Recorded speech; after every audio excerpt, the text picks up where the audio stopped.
दादी बनी हत्यारन, 5 माह की अपने ही जिगर के टुकड़े पोती को मौत के घाट उतारा। सास जब अपने आशिक के साथ रंगरलिया मना रही थी, उसी समय बहू ने देख लिया। बहू ने परिवार वालों को बताया। सास ने कहा कि अब मैं इंतकाम लूंगी। और आखिर दादी ने ऐसा क्यों किया, पूरी घटना मैं आपको बता रहा हूं। नमस्कार दोस्तों, मैं आप सबका सुशील तिवारी। जो भी सुना हैरान रह गया। एक ऐसा रिश्ता जहां पर विश्वास होता है, उसने अभी दुनिया देखी नहीं थी। उसी की सगी दादी ने आखिर उसे क्यों मारा, साथ में दादा और ननद भी इस हत्या में शामिल थे। पूरी बात मैं आपको बता रहा हूं, बने रहिए हमारे साथ। और मैं चाहूँगा वीडियो को पूरा देखिए, आखिर सास ने ऐसी हरकत क्यों की। दोस्तों, ये घटना है उत्तर प्रदेश की। उत्तर प्रदेश में ज़िला पड़ता है सहारनपुर, और सहारनपुर में एक थाना लगता है गागलहेड़ी, और गागलहेड़ी के पास एक गांव लगता है जिसका नाम है कुतुबपुर कुसेनी। वहाँ की ये घटना है। सास का नाम सरिता है और उसका आशिक है एक सौरभ।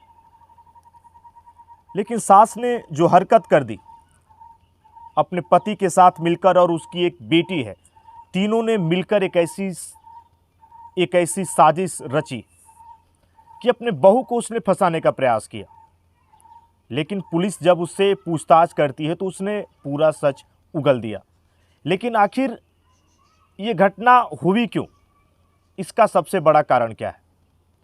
जब पुलिस को उसने आप बीती सुनाई तो पुलिस भी हैरान रह गई। उसने कहा, एक रोज़ की बात है, जब मेरी जो बहू है शिवानी, उसका पेट दर्द कर रहा था, मैं अस्पताल ले गई। साथ में जो दादी का आशिक है सौरभ, कोई घर पे था नहीं, तो मैंने सोचा मैं सौरभ को ही ले लेती हूँ। हम लोग अस्पताल जाते हैं और जो बहू है शिवानी, उसको हम लोग दिखाते हैं। फिर हम जब घर आते हैं तो रात हो गया था। सौरभ सो गया घर पर ही। बहू को कुछ काम था। जब बहू ने देखा तो जो उसकी सास थी, जिसकी उम्र लगभग 50 साल है, सरिता, और जो उसका आशिक है सौरभ, आपत्तिजनक स्थिति में दिखे। बहू देखकर हैरान रह गई। सास जिसे मां का दर्जा दिया जाता है। फिर बहू ने घर वालों को बताया, घर के सभी सदस्यों को ये बात बताई। ये बात सास के दिमाग में थी और सास ने कहा कि हम इसको परिवार से अलग कर देंगे, या फिर कुछ ऐसा घटनाक्रम हम रचेंगे कि इसको घर से ही निकाल दिया जाए। फिर उसने एक दिन प्लान बनाया। उस प्लान में अपने पति को भी शामिल किया और अपनी एक बेटी को भी शामिल किया, जिसकी उम्र लगभग 17 साल बताई जा रही है। जिस मासूम को इसने ब्लेड से मौत के घाट उतार दिया, जो मासूम सोई थी, पोती, इसका नाम इशिका था। इशिका अपने मां के साथ सोई हुई थी। इन्होंने पहले मां को, जिसका नाम शिवानी है, उसको चाय में नींद की गोली दी और वो बेसुध हो गई। उसे पता ही नहीं था, वो सो गई। ये इंतजार कर रही थी कि कब मेरी बहू सो जाएगी, और बगल में ही वो छोटी सी मासूम सो रही थी। अब जो इसका दादा है, दादा जिसका नाम धर्मेंद्र है, धर्मेंद्र जाता है, ब्लेड लाता है, और ब्लेड से फिर सरिता जो है सास, वो 2 वार करती है उस छोटी सी बच्ची के गले पर। उसका गला कट जाता है, खून से लथपथ हो जाती है और फिर उसकी मौत हो जाती है। बात बताई कि जो मेरा दूसरा बेटा है, जिसका नाम रोहित है, वो भी घर पे नहीं था। वो भी कहीं चला गया था किसी कार्य से। अब इससे बेहतर समय मुझे नहीं मिल सकता था। सुबह जब माँ देखती है, रोने लगती है, बिलखने लगती है। अस्पताल ले जाते हैं, लेकिन अस्पताल क्या वो ले जाएंगे, उसकी मौत तो घर पे ही हो चुकी थी। ये सुबह की बात है। सुबह 4 बजे जो सास ने पुलिस के सामने ये गुनाह कबूल किया कि ये सब हमने सुबह 4 बजे किया। फिर उसके बाद जो वहाँ के एसएसपी हैं रोहित सिंह ने बताया कि हमने घर के 14 सदस्य हैं, सबसे हमने एक एक करके बात की, सबके हमने बयान सुने। जब दादी की पारी आई, जिसका नाम सरिता था, सरिता जैसे ही आती है, उसने अपने बहू पर ही इंतजाम बहू पर ही आरोप लगाने शुरू कर दिए। शिवानी ने अपने ही बेटी को मार दिया है, ये हत्यारन है, इसको जेल में डाल दीजिए। पुलिस को शक हुआ, फिर पुलिस ने जो दादा था धर्मेंद्र उसको बुलाया, उससे भी पूछताछ की। जब पुलिस कड़ाई से पूछताछ की तो पूरा खुलासा सामने आ गया और वह कहते हैं कि आप कितना भी झूठ बोलें, आप कितना भी बड़ा गुनाह करें, आप ये ज़रूर सोचते हैं कि हमें कोई पकड़ नहीं पाएगा, लेकिन आप पकड़े जाएंगे। हम लोग ब्लेड लाते हैं, उससे वार किया। पुलिस ने इन तीनों को गिरफ्तार कर लिया है। लेकिन सबसे बड़ा सवाल, जो शिवानी माँ है उसका रो रो के बुरा हाल है। जो सास थी उसने पहले सोचा कि बेटी को तो हमने मार दिया, तो हम पूरा मर्डर का केस ही इसकी माँ पर ही लाद देंगे कि इसी ने इसे मारा है। लेकिन पुलिस ने पूछताछ की तो पूरा खुलासा हो गया।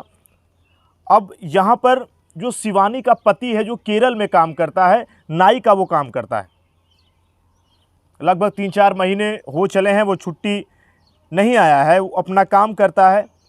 पति जो है शिवानी का, उसका नाम राजन है, जो सैलून का काम करता है। लेकिन गला रेत कर 5 साल की पोती इशिका की हत्या की जिस ढंग से एसएसपी रोहित सिंह ने पूरी बात बताई, जिस तरीके से इस घटना में अलग अलग लोग मुलव्विस रहे, शामिल रहे, घर के ही लोग थे। एक बड़ा सवाल ये भी था कि घर के बाहर से कोई आ नहीं सकता। पुलिस जब तफ्तीश करती है तो पूछताछ में पुलिस को एक सबसे बड़ा कारण लगा कि घर के बाहर से कोई आ ही नहीं सकता है, क्योंकि घर के बाहर एक खतरनाक कुत्ता बंधा हुआ है, अतः कोई बाहर से अंदर आ ही नहीं सकता। अतः पुलिस की शक की सुई थी घर वालों पर ही, घर वालों ने ही ऐसा कुछ किया होगा। लेकिन सबसे बड़ा सवाल था कि घर में 5 साल की बच्ची के साथ किसकी दुश्मनी होगी, कौन दुश्मनी निकालेगा।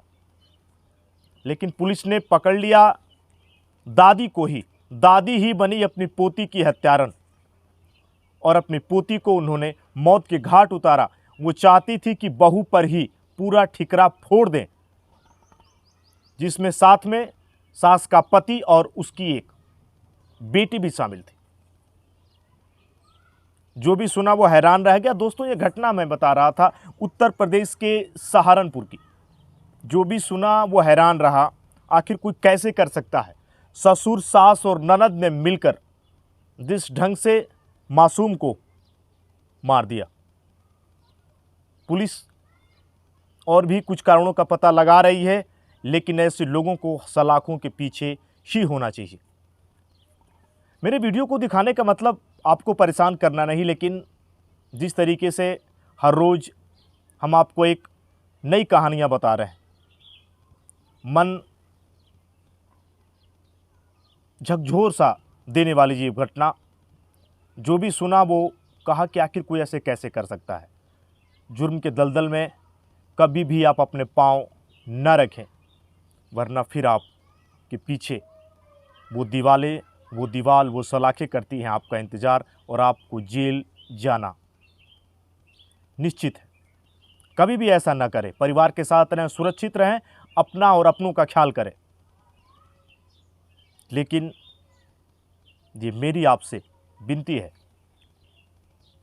कभी भी कुछ ऐसा ना करें कि आप खतरे में हो। एकाएक फैसले अगर आप लेते हैं तो वो आपको पीछे ही धकेलते हैं और आप जुर्म के दलदल में फंसते चले जाते हैं। और एक बार आपने गुनाह कर दिया तो फिर आप पीछे कभी नहीं देख सकते। फिर न्यायालय आपके सामने, हथकड़ियाँ आपका इंतजार करती हैं। गलत कभी न करें, अपना और अपनों का ख्याल करें। मानव जीवन मिला है, अपना सकारात्मक सोच रखें, सच्चाई के रास्ते पे चलें। जो भी लोग मुझे देख रहे हैं, आप सभी को दिल से धन्यवाद। आप इसी तरीके से प्यार और दुलार देते रहें। मिलेंगे फिर एक बार किसी और वीडियो के साथ। तब तक के लिए जय हिंद, जय भारत, भारत माता की जय, वंदे मातरम।